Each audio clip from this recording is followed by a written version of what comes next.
What if I told you there's a simple 3-step process for you to build any habit you desire? And if you spend the next 8 minutes planning and applying these steps to that habit you want to build, you'll actually stick to it. This is the habit building formula that I wish I had learned a decade ago. Knowing this one thing has been the key difference between me not doing anything all day and feeling depressed about it to actually achieving all the goals I set for myself and feeling unstoppable. So how do you do this for yourself? First, I'll share this easy to follow 3-step process for you to build any habit. And then, more importantly, I'll share with you my secrets of how I modified this process so that I stick to these habits 100% of the time. Here is the 3-step process. By the way, this is really important. This is how you're going to change your life, so you might want to get a pencil and paper. Step 1. Decide on a cue. Pick a thing that tells you it's time for you to do that habit. It could be an alarm, a visual reminder, or even another habit. Ideally, your cue needs to meet 3 requirements. 1, it needs to be clear. That means you won't miss it even if you're in a hurry. 2, it needs to be consistent. It has to be the same cue every time.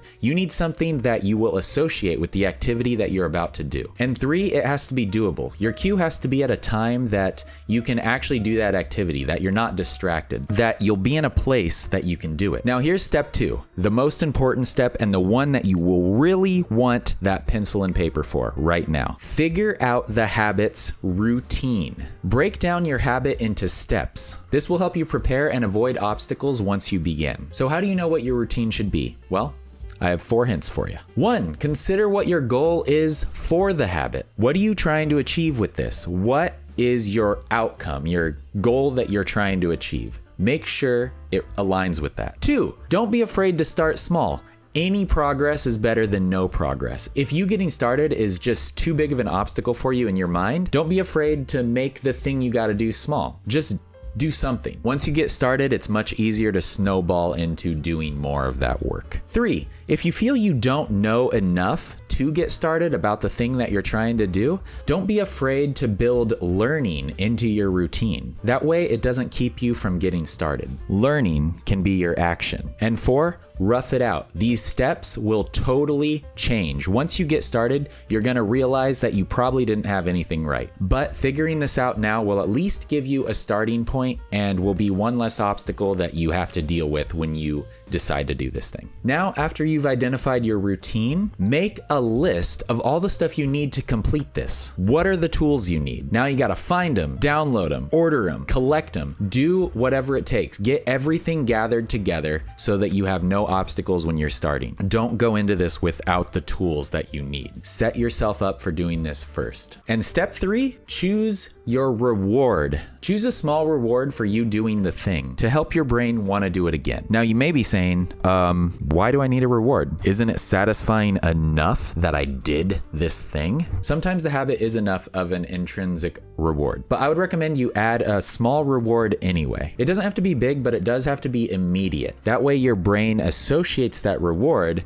with the routine that you just did. Like for me personally, I live here in Japan, and if you know anything about Japan, there's vending machines everywhere. There's a vending machine right downstairs below my house, and it sells this milk tea that I love. Now, drinking one of those milk teas I use as the reward for me actually doing the routine for the habit that I want to build. So I don't drink the milk tea until I actually do that routine. So consider a small reward for yourself, stickers, points, smoothies, whatever. And if possible, work that reward into the routine. So that's the 3-step process. Now the more important part, my secrets of how I modify this routine to stick with it 100% of the time. What I found for myself when implementing this 3-step process is that there's 3 common things that you could possibly struggle with. First, you keep forgetting to do it. This means your cue is not working for you. So you have to modify your cue. Try a stronger cue. Honestly, weird cues work the best. Maybe an alarm is not cutting it for you, but maybe the first thing you do when you wake up is poop. That could be your cue. If you keep forgetting, just modify your cue. Make a stronger cue. Problem number 2,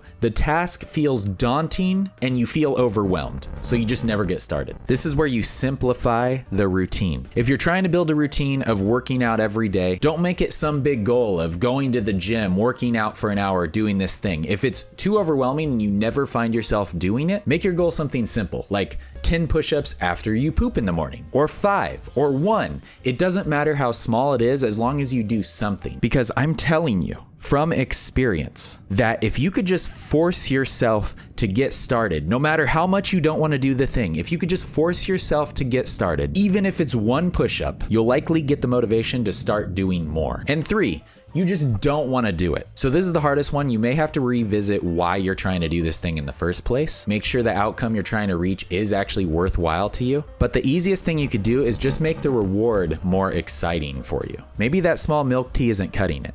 Maybe you need an entire smoothie, or maybe you need to go buy your favorite candy bar at the store. Keep in mind your reward should not contradict your goal. If your goal is to become more healthy, try not to make your reward a candy bar, but just make it something that you could really look forward to. It could be something big. It could be playing video games for an hour with your friends online. It doesn't matter as long as it gets you to do that thing. Now stop procrastinating. Go use this method on that thing that you want to do. If you didn't write this stuff down, rewatch the video, write it down. It's important. This is how you change your life. Thanks. See you next time.